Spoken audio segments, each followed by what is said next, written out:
اب بلا تاخیر دعوت خطاب دیتا ہوں علامہ اویس حاجت صاحب۔ الحمدللہ رب الارباب و مسبب الاسباب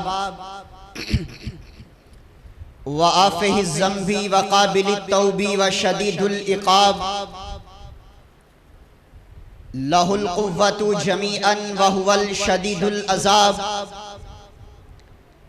اللہم صلی علی محمد وسلم وبارک صلی علیہ۔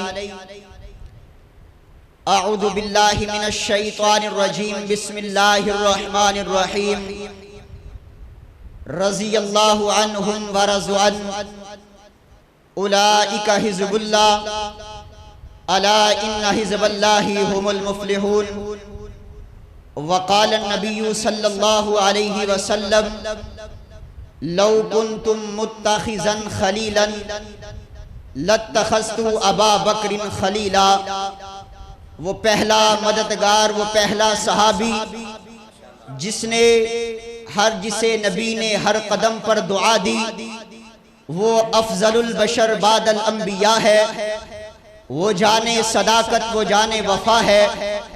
اور اس لیے میں اپنے انداز میں کہا کرتا ہوں، لوگوں لے شوق سے نام صحابہ کا، کرو چرچہ عام صحابہ کا، اگر طلب ہے تم کو جنت جانے کی تو لو دامن تھام صحابہ کا۔ انتہائی مختصر حمد و ثنا کے بعد درود و سلام شفیع المذنبین رحمت للعالمین جناب سیدنا حضرت محمد الرسول اللہ صلی اللہ علیہ وآلہ وسلم، اس پیغمبر ذیشا پر زمین کی ریت، آسمان کے ستاروں، بارش کے قطرات، درختوں کے پتوں، چاند کی کرنوں اور سورج کی شعاؤں سے بڑھ کر درود و سلام کے بعد میں سب سے پہلے آپ احباب کا شکریہ ادا کرنا چاہوں گا کہ جنہوں نے اتنی محبت کے ساتھ، اتنے اخلاق کے ساتھ اور اتنے اخلاص کے ساتھ، بڑی محبت پیار کے ساتھ آپ مسجد میں تشریف فرما ہیں۔ اتنے پرفتن دور کے اندر جب نفسا نفسی کا عالم ہے، لیکن آپ عظمت صحابہ، عظمت اہل بیت کو سننے کے لیے تشریف فرما ہیں۔ اللہ یہ میرے نوجوانوں کا، اللہ یہ چھوٹے چھوٹے بچوں کا، یہ میرے بزرگوں کا اللہ اپنی مسجد، اللہ اپنے گھر میں بیٹھنا اللہ اپنی بارگاہ کے اندر قبول فرمائے۔ اور ماشاءاللہ میرے سے قبل میری جماعت کے عظیم علماء خطبہ آپ احباب کے سامنے محو گفتگو ہو چکے ہیں۔ ابتدا کے اندر ماشاءاللہ تلاوت قرآن ہوئی اور اس کے بعد ماشاءاللہ شاعر اسلام نعیم محمدی صاحب نے بڑا پیارا کلام پیش کیا۔ اس کے بعد مولانا ندیم شاکر صاحب نے بڑا عالی شان خطاب فرمایا، اور اس کے بعد ماشاءاللہ مولانا عرفان یزدانی صاحب نے بڑا پیارا خطاب ارشاد فرمایا، اور شاعر اسلام عبدالعظیم ربانی صاحب نے بڑا پیارا کلام سنایا۔ اور میرے بعد انشاءاللہ الرحمن محترم قاضی صاحب فرما رہے تھے کہ 8:30 بجے اذان ہے، تقریباً 35 منٹ باقی ہیں۔ انشاءاللہ 8:10-12 پہ انشاءاللہ میں اپنی گفتگو چھوڑ دوں گا۔ میرے بعد انشاءاللہ الرحمن محترم جناب یاسر اکبر صاحب حافظہ اللہ تعالیٰ آپ احباب سے محو گفتگو ہوں گے۔ دعا کریں اللہ تمام علماء کرام کا آنا، احباب کا مل بیٹھنا اپنی بارگاہ میں قبول فرمائے۔ اونچی آمین کہیں ماشاءاللہ۔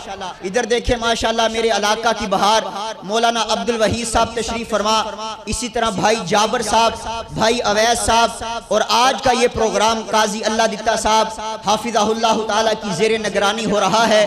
دعا کریں اللہ پاک ان پر اپنی رحمت کا نزول فرمائے، اللہ برکت عطا فرمائے۔ اگر ساروں کے نام لیے جائیں بہت سارا وقت چاہیے، میں انتہائی مختصر وقت میں آپ احباب سے چند گزارشات کرنا چاہتا ہوں، اور اپنی بات کو آگے چلانے سے پہلے میں شکریہ ادا کرنا چاہتا ہوں، اور میں اپنے علاقے کے اندر اہلاً و سہلاً مرحبا کہتا ہوں محترم بھائی عبدالحمید صاحب کو۔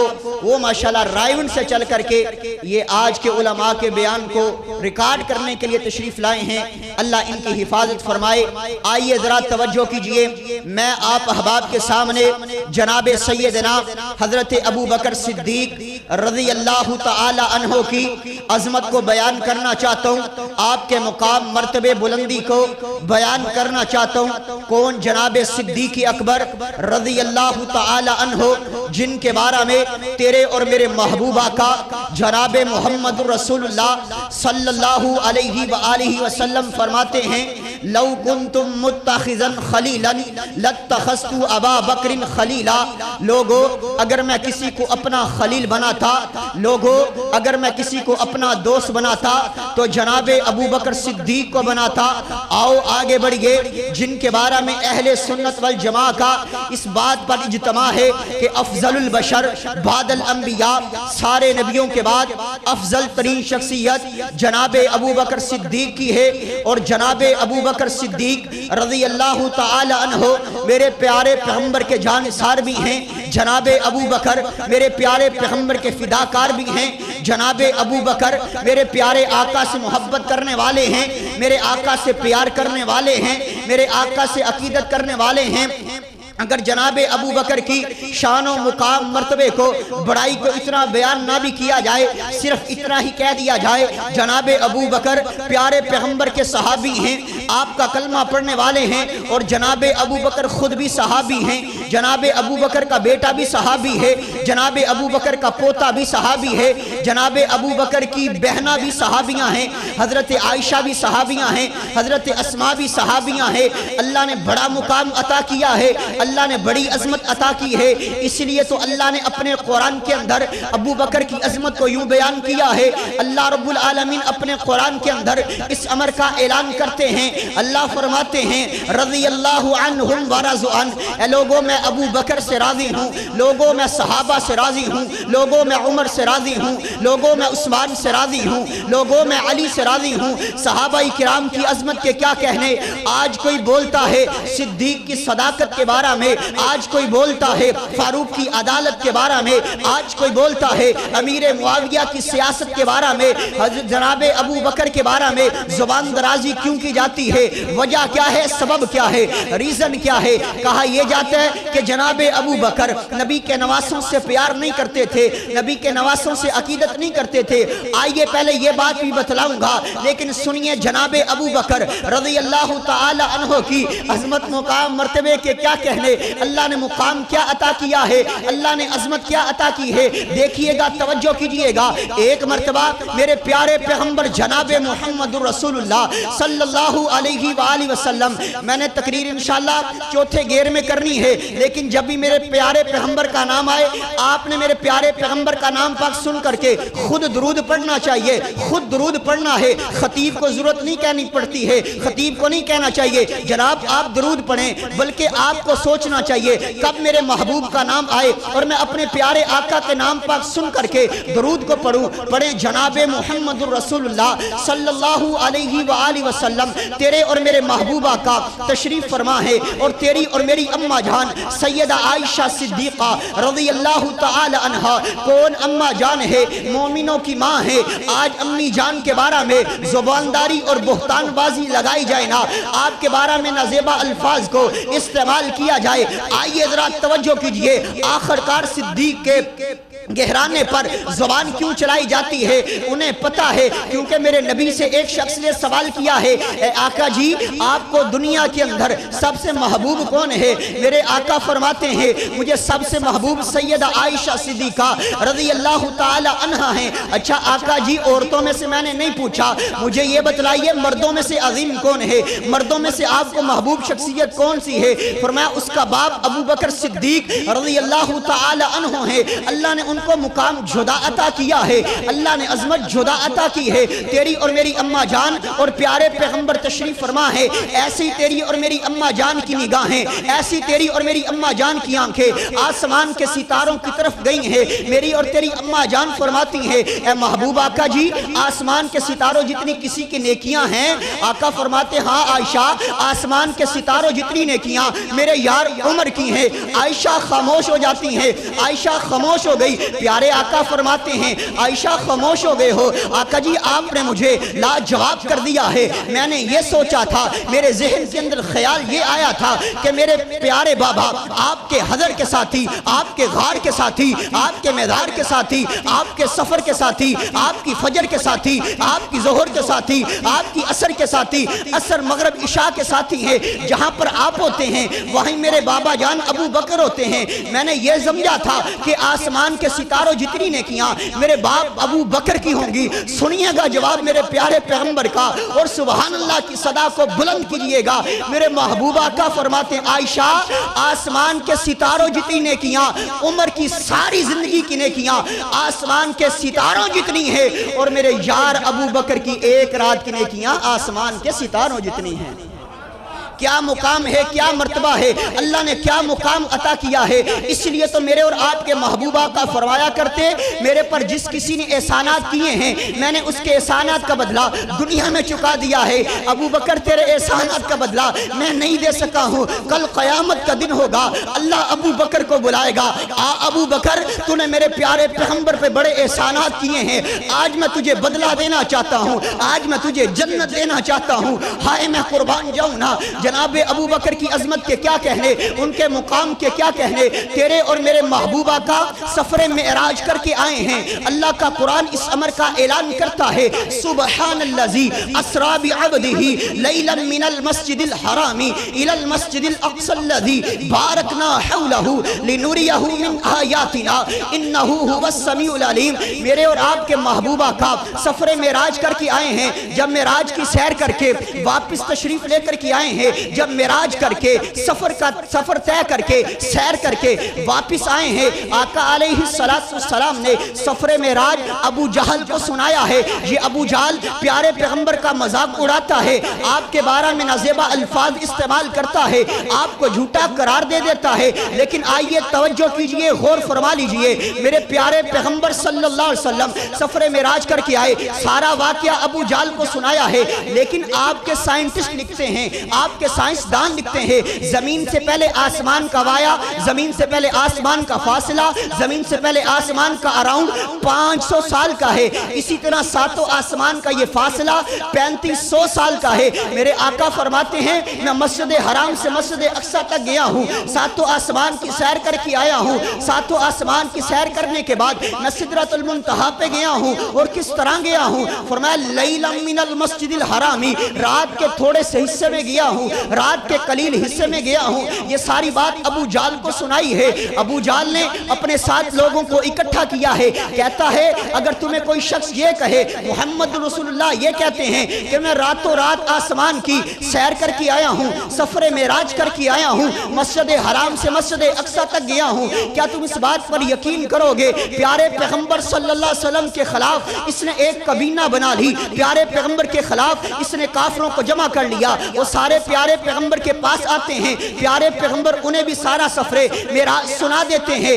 اب ابو جہل کے ذہن کے اندر ایک خیال آیا، ابو جہل کے ذہن کے اندر ایک سوچ آئی ہے، ابو جہل کے ذہن کے اندر ایک فکر آئی ہے، کیوں نہ پیارے پیغمبر اور جناب ابو بکر کا آپس کے اندر پیار بڑا ہے، پیارے پیغمبر اور جناب ابو بکر کے اندر عقیدت بڑی ہے، کیوں نہ ان کے آپس کے اندر اختلافات کو پیدا کیا جائے، کیوں نہ ان کے اندر آپس میں لڑائی کروائی جائے۔ اگر آج کے دور میں بھی اگر کوئی دو آدمی آپس کے اندر بڑے اچھے چل رہے ہوں، بڑے اچھے اخلاق کے مالک ہوں، بڑا پیار ہو، کوئی تیسرا بندہ ایسا ہوتا ہے کہ یار ان دونوں میں پیار کیوں ہے، کوئی نہ کوئی ایک بات اس کو کروں، ایک بات اس کو کروں، ان دونوں کے درمیان اختلافات پیدا ہو جائیں۔ اسی طرح ابو جہل کیا کہتے ہیں، سیدھا جاتے ابو بکر کے دروازے پہ، ہائے میں قربان جاؤں نا، ابو بکر کے دروازے پہ پہنچا، دروازہ کھٹکھٹایا ہے، ابو بکر کہتے ہیں دروازے پہ کون آیا ہے؟ کہتا ابو جہل آیا ہوں۔ ابو بکر کہتے ہیں اس کا میرا کیا واسطہ ہے، اس کے ساتھ میرا کیا تعلق ہے، خیر ہے میرے دروازے پہ آیا ہے،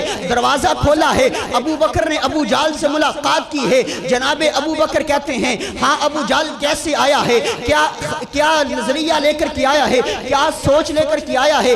کہنے لگا ابو بکر میری ایک بات کا جواب دینا ہے، میں تیرے سے ایک سوال کرنے لگا ہوں، اگر کوئی شخص تجھے یہ کہے کہ میں ساتوں آسمان کی سیر کر کے آیا ہوں، مسجد حرام سے مسجد اقصی تک گیا ہوں، ساتوں آسمان کی سیر کی ہے، سدرۃ المنتہا پہ گیا ہوں، اگلی بات یہ بھی کہے کہ رات کے تھوڑے سے حصے کے اندر گیا ہوں، کیا تو اس کی بات پر یقین اور اعتماد کر لے گا؟ سن ابو بکر کی عظمت، سن ابو بکر کا مقام، جو ابو بکر نے جواب دیا، میں قربان جاؤں۔ جناب ابو بکر فرماتے ہیں اگر یہ بات تجھے کسی عام آدمی نے کہی ہے اس سے بڑھ کر جھوٹا کوئی نہیں، اگر یہ بات تجھے محمد رسول اللہ نے کہی ہے ان سے بڑھ کر سچا کوئی نہیں ہے، کیونکہ میرے پیارے پیغمبر نے کہا ہے حل وجدتمونی صادقا او کاذبا، مکے والوں تمہارے اندر 40 سال گزارے ہیں، تم نے میری خوشی دیکھی ہے، تم نے میری غمی دیکھی ہے، تم نے میری جوانی دیکھی ہے، تم نے میرا لڑک پن دیکھا ہے، مجھے اتنا بتاؤ کیسا پایا ہے؟ ساروں نے کہا محبوب آپ کو سچا پایا ہے۔ ابو بکر کہتا ہے اے ابو جہل ساری دنیا جھوٹ بول سکتی ہے، محمد کی زبان سے جھوٹ نکل سکتا نہیں نکل سکتا ہے، میرے پیارے پیغمبر کی زبان سے ہمیشہ سچ نکلتا ہے، لیکن ابو بکر کے بارے میں زبان درازیاں کیوں کو جاتی ہیں؟ کہا جاتا ہے کہ جناب ابو بکر نبی کے نواسوں سے پیار نہیں کرتے تھے۔ آخری 1-2 منٹوں کے اندر میں بات کو ختم کرنے لگا ہوں، اگر آپ نے پوری گفتگو کے اندر توجہ نہیں کی ہے میں آپ سے اپیل اور درخواست کروں گا اب ضرور توجہ کیجئے گا۔ جناب ابو بکر صدیق کے 3 بیٹے ہیں، کتنے بیٹے؟ بولو کتنے بیٹے؟ جلدی جلدی بولو، مولانا کا خطاب کروائیں، کتنے بیٹے؟ 3 بیٹے، ایک کا نام محمد ہے، ایک کا نام عبد الرحمن ہے، ایک کا نام عبداللہ ہے۔ عبداللہ وفات پا گئے، باقی عبد الرحمن بچے اور محمد بچے۔ اللہ رب محمد نے بھی نکاح کیا ہے، عبد الرحمن نے بھی نکاح کیا ہے۔ محمد کو اللہ نے ایک بیٹا عطا کیا ہے، اس کا نام قاسم رکھا ہے۔ حضرت عبد الرحمن کو اللہ نے ایک بیٹی عطا کی ہے، ان کا نام اسما رکھا ہے۔ قاسم اور اسما کا آپس میں نکاح ہوا ہے، اللہ نے ایک بیٹی عطا کی ہے، ان کا نام ام فروا رکھا ہے۔ ام فروا کون ہے؟ جناب ابو بکر کی پڑپوتی ہے، یہ ام فروا جناب ابو بکر صدیق کی پڑپوتی ہے۔ سنیے گا، توجہ کیجئے گا، جناب ابو بکر کی پڑپوتی اور جناب حضرت علی کے پڑپوتے امام باقر۔ امام باقر کون ہے؟ زین العابدین کے بیٹے ہیں، امام حسن کے پوتے ہیں اور جناب علی کے پڑپوتے ہیں۔ جناب علی کے پڑپوتے امام محمد باقر، جناب ابو بکر کی پڑپوتی ام فروا، ان دونوں کا آپس میں نکاح ہوا ہے۔ اللہ نے ایک بیٹا عطا کیا ہے، دنیا جسے امام جعفر صادق کہتی ہے، امام جعفر صادق کو اللہ نے ایک بیٹا عطا کیا ہے۔ دنیا جسے امام موسیٰ کاظم کہتی ہے، امام موسیٰ کاظم کو اللہ نے ایک بیٹا عطا کیا ہے۔ دنیا جسے امام علی رضا کہتی ہے، امام علی رضا کو اللہ نے ایک بیٹا عطا کیا ہے۔ دنیا جسے امام تقی کہتی ہے، امام تقی کو اللہ نے ایک بیٹا عطا کیا ہے۔ دنیا جسے امام نقی کہتی ہے، امام نقی کو اللہ نے ایک بیٹا عطا کیا ہے۔ دنیا جسے امام حسن عسکری کہتی ہے، امام حسن عسکری کو اللہ نے ایک بیٹا عطا کیا ہے۔ دنیا جسے امام محمد مہدی کہتی ہے۔ اگر بات سمجھ نہیں آئی میں تھوڑا سا ریورس جانا چاہتا ہوں، میں تھوڑا سا بیک جانا چاہتا ہوں۔ امام محمد مہدی کے ابو کا نام امام حسن عسکری ہے، امام حسن عسکری کے ابو کا نام امام نقی ہے، امام نقی کے ابو کا نام امام تقی ہے، امام تقی کے ابو کا نام امام علی رضا ہے، امام علی رضا کے ابو کا نام امام موسیٰ کاظم ہے، امام موسیٰ کاظم کے ابو کا نام امام جعفر صادق ہے، امام جعفر صادق کے ابو کا نام امام محمد باقر ہے، امام محمد باقر کی بیوی کا نام ام فروا ہے، ام فروا کی ماں کا نام اسما ہے، اسما کے باپ کا نام عبد الرحمن ہے اور عبد الرحمن کے باپ کا نام جناب ابو بکر صدیق ہے۔ اگر آج کو یہ بات کہے کہ جناب ابو بکر نبی کے نواسوں سے پیار نہیں کرتے تھے، جناب علی سے پیار نہیں کرتے تھے، نبی کے اہل بیت سے پیار نہیں کرتے تھے، وہ جھوٹ بولتا ہے، غلط بات کرتا ہے، بے وجہ ابو بکر پر تنقید کرتا ہے۔ اللہ کا قرآنی سبن کا اعلان کرتا ہے رحماء بینہم، آپس میں محبت کرنے والے، آپس میں پیار کرنے والے۔ میں کہتا ہوں میرا عقیدہ یہ ہے ابو بکر جنتی ہے، عمر جنتی ہے، عثمان جنتی ہے، علی جنتی ہے۔ میں بات ختم کر دیتا ہوں، میرا عقیدہ یہ ہے، میری جہاد صحابہ، میری عقیدت صحابہ صحابہ، میری محبت صحابہ، میری مودت صحابہ، میرا چین صحابہ، میرا قرار صحابہ، میری صبح صحابہ، میری شام صحابہ، میرے دن صحابہ، میری رات صحابہ، میری شناخت صحابہ۔ اگر دنیا پست ہے تو بلند صحابہ، اگر دنیا جھوٹ بولے صدیق صحابہ، اگر دنیا کفر پر ہے فاروق صحابہ، اگر دنیا بے حیا ہے عثمان صحابہ، اگر دنیا ڈرپوک ہے حیدر کرار صحابہ۔ اور مجھے کہنے دیجئے اسلام وہ پودا نہیں جس نے پانی سے غذا پائی، دیا خون جگر صحابہ نے تو گلشن میں بہار آئی۔ اگر چاند ہیں آقا تو ستارے ہیں صحابہ، واللہ ہمیں جان سے پیارے ہیں صحابہ۔ ملت کو ذرا بیدار تو ہو لینے دو، ہر ایک قوم پکارے گی ہمارے